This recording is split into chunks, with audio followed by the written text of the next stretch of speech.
Hi, I'm Karen Manna, a fixed income investment strategist with Federated Hermes, and you're watching Taking Stock.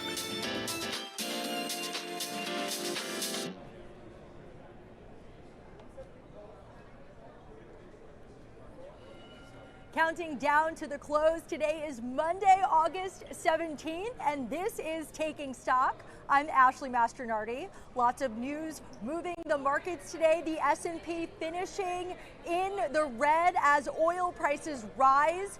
An increased focus on tensions in the Middle East. Joining me now is senior floor trader at TradeMoss, Pete Tuchman. Hi, Pete, on What's side up, of Wall guys? Street. So what do you make of today's session? You know what, today's we're sort of, look, last couple of weeks, we've seen days that we're not in one direction or the other, where the market comes out of the gate with a lot of momentum and then it sort of fades. And I don't think it's any big sell side coming in. I kind of think we end up just engaging this oil trade, where the oil is up and the market's down. Once we start engaging what's happening in the Middle East, it's a straight up oil up and SPY down trade. And so, you know, over the weekend, I mean, weekends tend to be a time where everybody's sitting around and watching the news, and the news loves to pound this catastrophism type of approach with what's happening in the Middle East. Not that it's not a catastrophe, I agree it is, but it's a matter of what keeps people sort of focused. And so we've been coming in Mondays, Tuesdays, we've all been that way, and the market gets a little bit tired. No big sell sides coming in. This is not a major down day in anywhere. If you look at the advances versus declines, we're basically 50-50, so it's kind of a rotational day, but definitely the overriding factor is oil up a couple of dollars, putting pressure on the market. Back to you.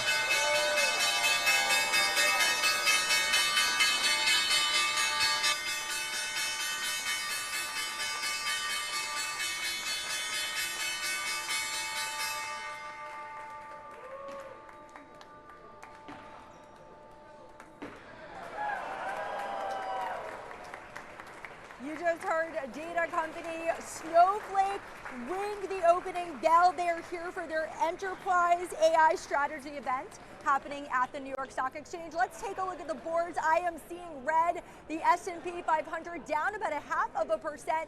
The Dow in the red, the same amount. The New York Stock Exchange Composite down about 0.4%, and the Russell down about 0.3%. Joining me now is Jay Hatfield. He's the CEO and CIO at Infrastructure Capital Advisors. Jay, welcome to the New York Stock Exchange and to Taking Stock. Thanks, Ashley. Great to be on. All right, so you are saying that inflation is cooler than headlines suggest. Why do you have that hot take? Well, we actually think that the Fed chair is going to switch us away from PC core to CPI, because if you really look at it, what they put out is just complete fantasy. In fact, they say portfolio management inflation is 21%. I wish that were true, then I'd be making 21% more.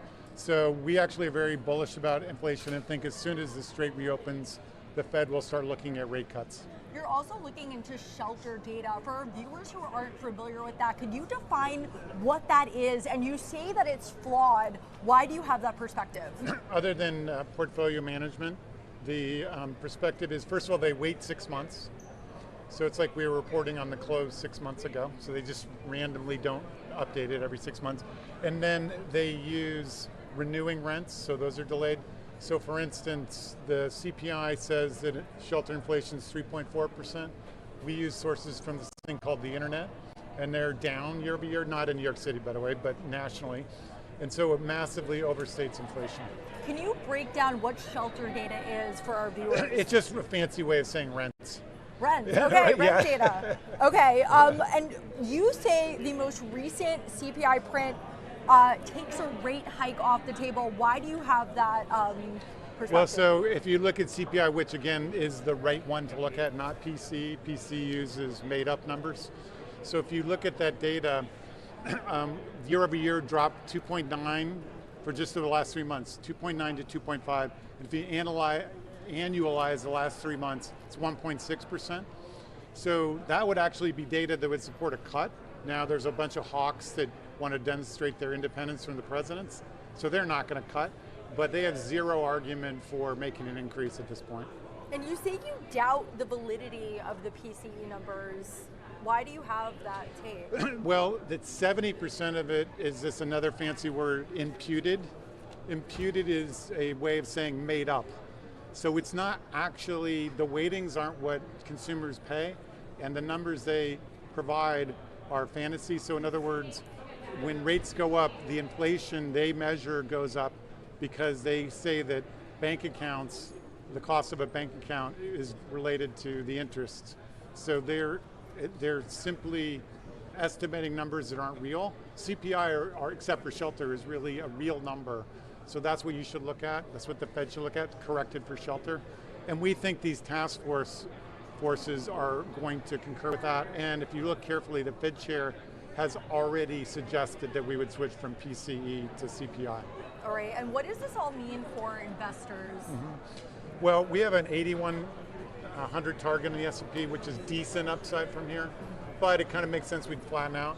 If the Strait reopens and this data starts to come out and we get these corrections, we could get much lower rates, and our upside target is 9,000 on the S&P. That's about 13% from here. So it's really a great market to be invested in, particularly as we get this better inflation data. All right, Jay Hatfield, CEO and CIO of Infrastructure Capital Advisors, thanks for joining us on Taking Stock. Thanks, Ashley, that's All great. right, we're gonna take a walk to the NYSE notables. I was checking Polymarket earlier. The first thing on Polymarket was, what will the Fed do in September? The Fed, of course, they don't meet in August, but the next meeting is on September 15th. They will give their decision on the 16th. 71% think that there will be no change in interest rates.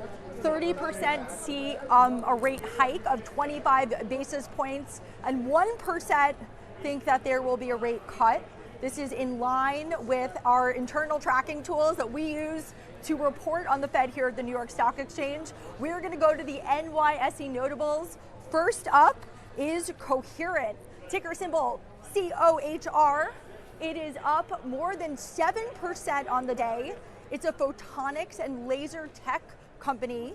It's in focus after reporting more than $2 billion in quarterly revenue, driven by AI data center demand. What else? The company says data centers accounted for 79% of revenue, guiding for $2.4 billion in revenue this quarter. And next up is NextGen Energy, ticker symbol NEX. This is a Canadian uranium developer. It is surging almost 4%, 3.5%. The company confirmed it's in active talks with mining giant BHP about a potential investment in its Rook I uranium project. NextGen is looking to raise $1 billion to develop the project, which has officially broken ground, and these talks are coming after uranium demand is getting a boost from growing interest in nuclear power, including to meet the massive energy needs of AI data centers. And earlier today, FinTech TV lead anchor Remy Blair sat down with Anmol Madden of Radiant Graph to discuss how AI is being incorporated in healthcare. Take a look. Well, we talk about artificial intelligence and how it will shift industries and change industries. But when we're looking at healthcare, where do you see the biggest opportunities right now? Yeah, and I mean, I'll go off and say, I think healthcare is probably the biggest opportunity for AI in many ways. And it's 17, 18% of our GDP. Our costs keep going up 7% year on year. In fact, with the early AI, kind of the initial innings of AI that we're seeing right now in healthcare, costs are going to go higher with AI, not lower. Those are all the predictions.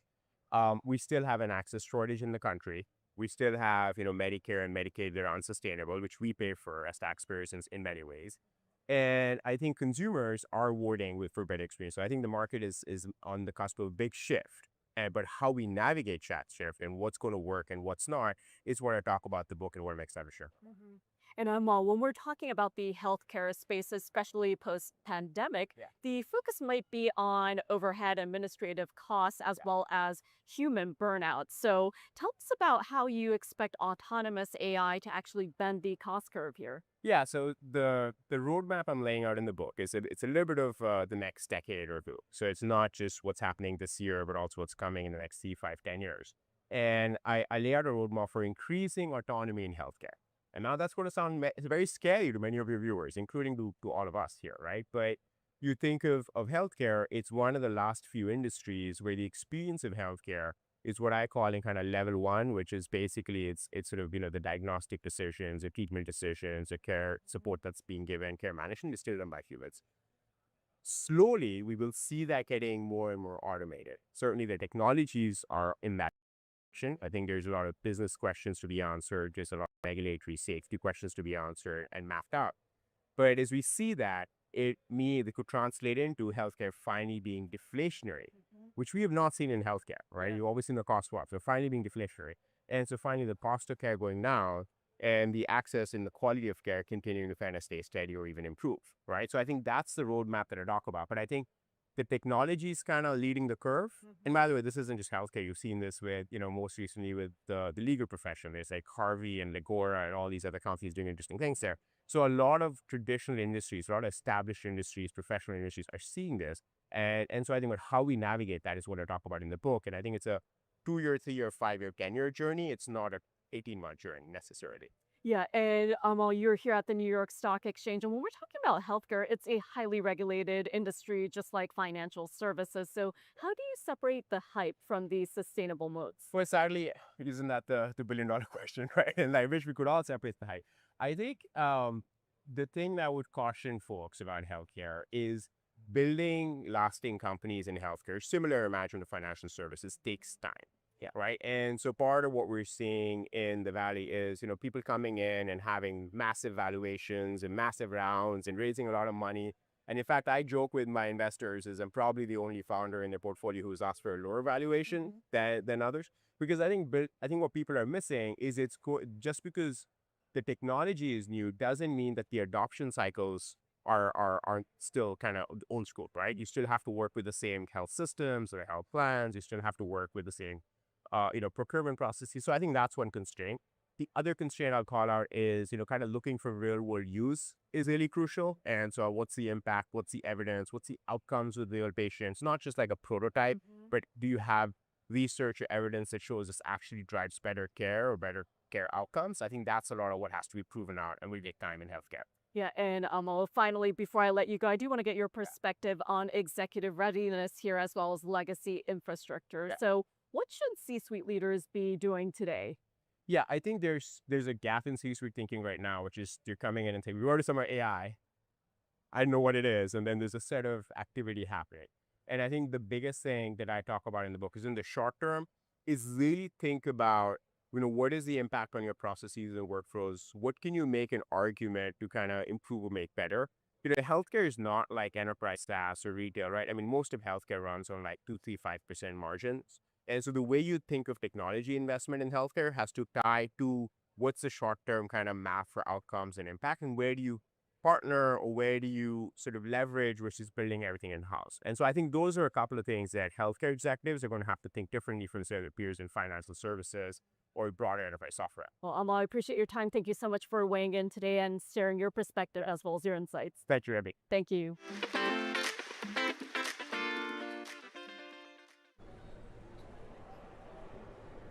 Joining us now is Spencer Applebaum, General Partner and Co-Head of Venture at Multicoin Capital. Spencer, welcome to Taking Stock. Thank you. Appreciate it. All right, so where are we in the crypto market cycle right now?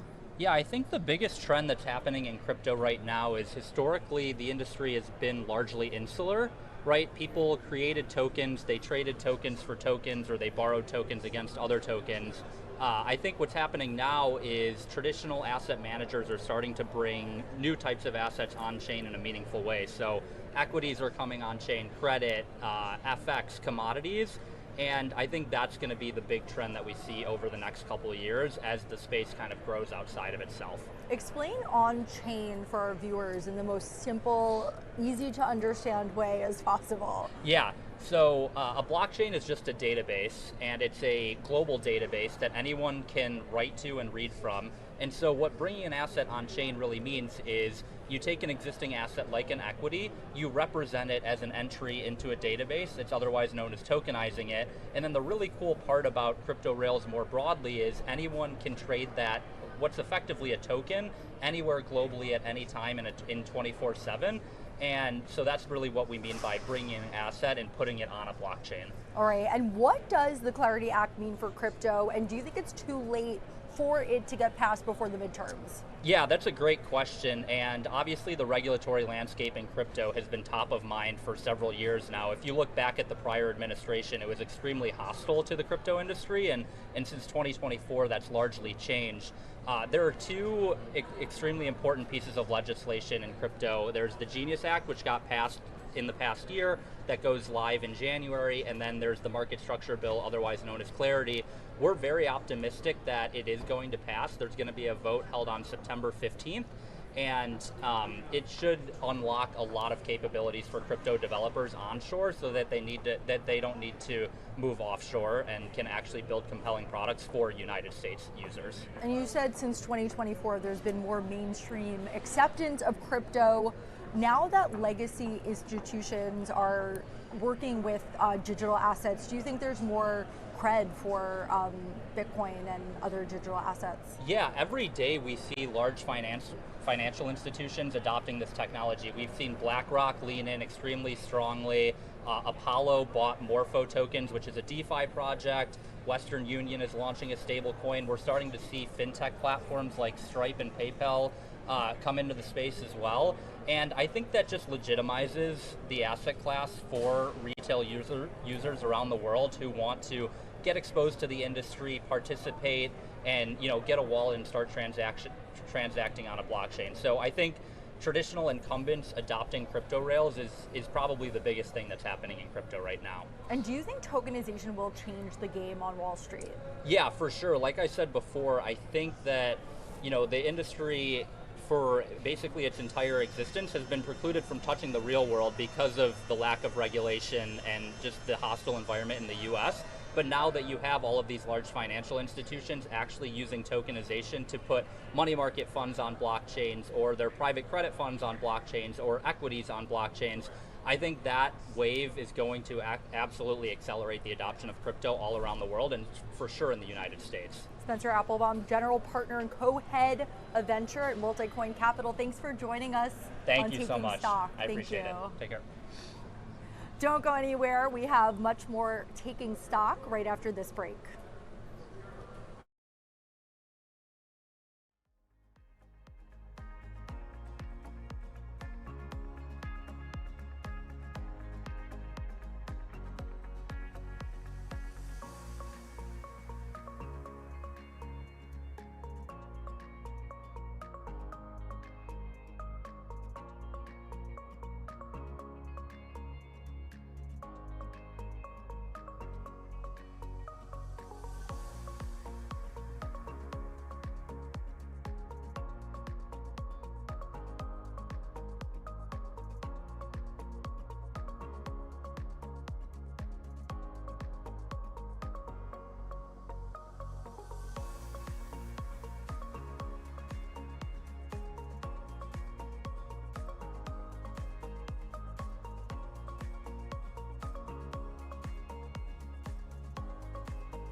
Time now for a few fintech, crypto, and AI headlines. The crypto majors all in the green, all up. Next up, Michael Saylor's strategy selling about $334 million of its own stock last week, using the proceeds to help fund dividends, buybacks, and boost its cash reserve. And finally, Austria's financial regulator is fining crypto broker Bitpanda about $81,000 for violating the EU's new crypto rules, marking the country's first penalty under MiCA. Now, the NYSE's Anna Mello breaks down the history of the iconic New York Stock Exchange sounding block. Take a look. A distinctive sound can elicit strong memories that last for hours or even a lifetime. Those following finance with their ear to the ground will readily recognize the sound of a tolling bell and a gavel strike as representing the close of global capital markets, a soundscape unique to the New York Stock Exchange. The New York Stock Exchange has been striking a gavel at the close of trading since 1817, first to signify the end of trading one single security, and today signifying the end of the entire trading day. Countless gavels have struck this exact same sounding block since 1890, which is before women had the vote, before the first manned flight, and even before sliced bread. This sounding block has witnessed countless stories, and here are just a few. The sounding block began its career during the Second Industrial Revolution. Steam power fueled progress. Railroads and canals connected the country, and Edison's light bulb filled America with a warm electric glow. Originally from its perch upon the bell podium, the sounding block oversaw a seething mass of humanity in swallowtail coats and stovepipe hats, belting out the cacophonous din of open outcry trading. As the steam age raced ahead, heavy industries like railroads raced to list their securities, brokers raced to meet demand, and the New York Stock Exchange's first permanent home raced towards obsolescence. To make way for both broker and technology, the New York Stock Exchange's first permanent home was demolished in 1901 in order to make room for its current home. As brokers shed their Victorian garb in favor of double-breasted sports coats and bowler hats, the New York Stock Exchange christened its new home on April 22nd of 1903. The sounding block was placed upon the freshly hewn marble of the bell podium, where it has remained ever since. A decade later, World War I sent global financial markets spiraling in panic. All foreign markets had closed as of July 30th of 1914, and the New York Stock Exchange quickly followed suit, closing the next day and beginning our longest ever closure. When America entered World War II 23 years later, the sounding block witnessed an even greater seismic shift. With nearly 1,000 members of the trading floor community off fighting for democracy, trading floor jobs were filled by women for the first time, starting in 1943. Those soldiers lucky enough to return came back to an America well equipped for growth, as increasing consumer demand, surging product development, and ample disposable income generated an economic boom and a bull market that lasted for 8 years. 2 decades later, the sounding block had a box seat view to the upheaval of the 1960s. As men shed their wool suits in favor of synthetic fabrics, the New York Stock Exchange shed its status as an all-boys club. Active in the securities industry since 1954, Muriel Siebert was attracted by the egalitarian nature of the trading floor, where a broker's compensation was determined by ability and not by gender. On December 28th of 1967, Siebert was admitted as the first woman to own a seat on the New York Stock Exchange. 3 years later, another barrier fell when Joseph Searles II became the exchange's first black member. Even before joining the New York Stock Exchange on February 12th of 1970, Searles had enjoyed an impressive career, playing professional football for the New York Giants, as well as acting as an aide to New York City Mayor John Lindsay. At the dawn of the information age, stock trading had remained mostly unchanged since the sounding block began its career in the 1890s. Each auction was held verbally, and to an outside observer, the floor appeared completely unaltered between 1929 and 1979. But in 1979, the view changed dramatically, with the installation of over 15,000 pounds of computer equipment, all supported by a massive superstructure at the top of the trading floor. The personnel working beneath continued to change their look with the times, swapping out their patterned polyester suits as the CRTs around them changed to flat screens.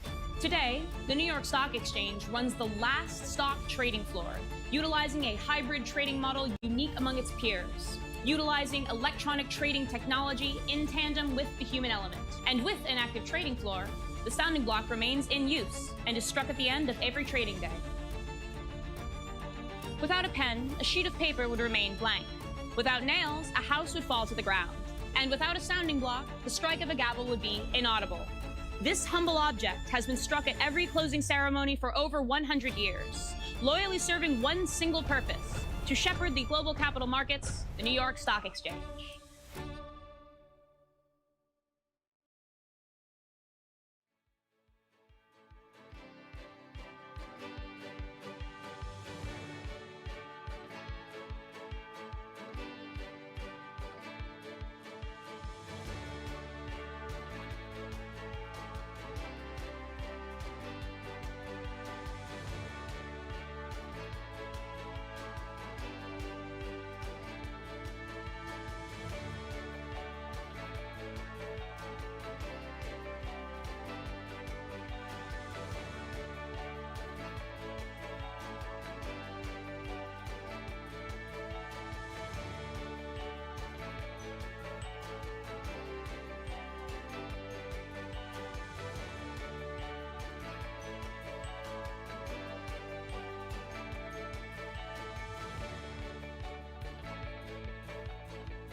Welcome back to Taking Stock. Today in startups, raises, and rounds. First up, Harvard's endowment disclosing a $2.2 billion stake in SpaceX, making the newly public aerospace company its largest single U.S. stock holding.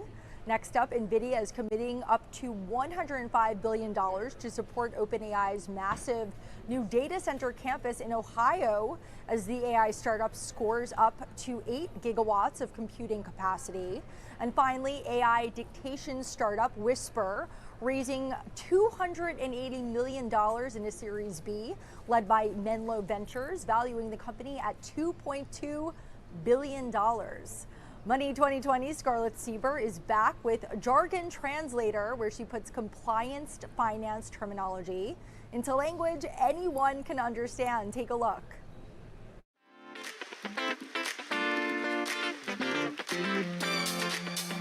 I'm Scarlett Sieber from Money 2020, and this is Jargon Translator. Today's term is pre-funding, a word that sounds technical but quietly explains why payments are expensive.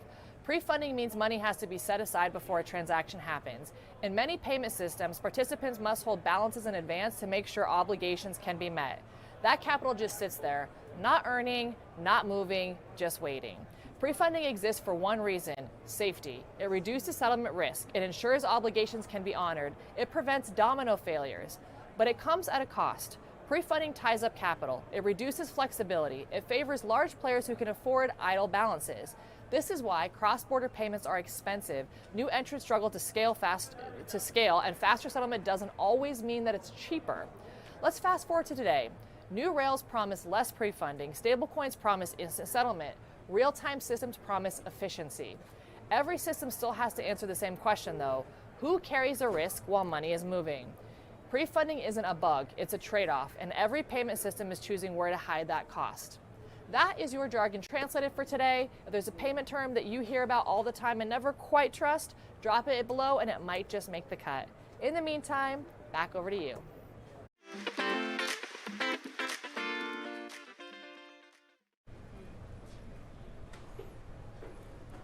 That's going to do it for Taking Stock tomorrow on Wall Street. I will be hosting NYSE Live along with Kristen Scholler. We will be counting you down to the opening bell at 9:30 Eastern. You can tune in on streaming platforms at 9 a.m.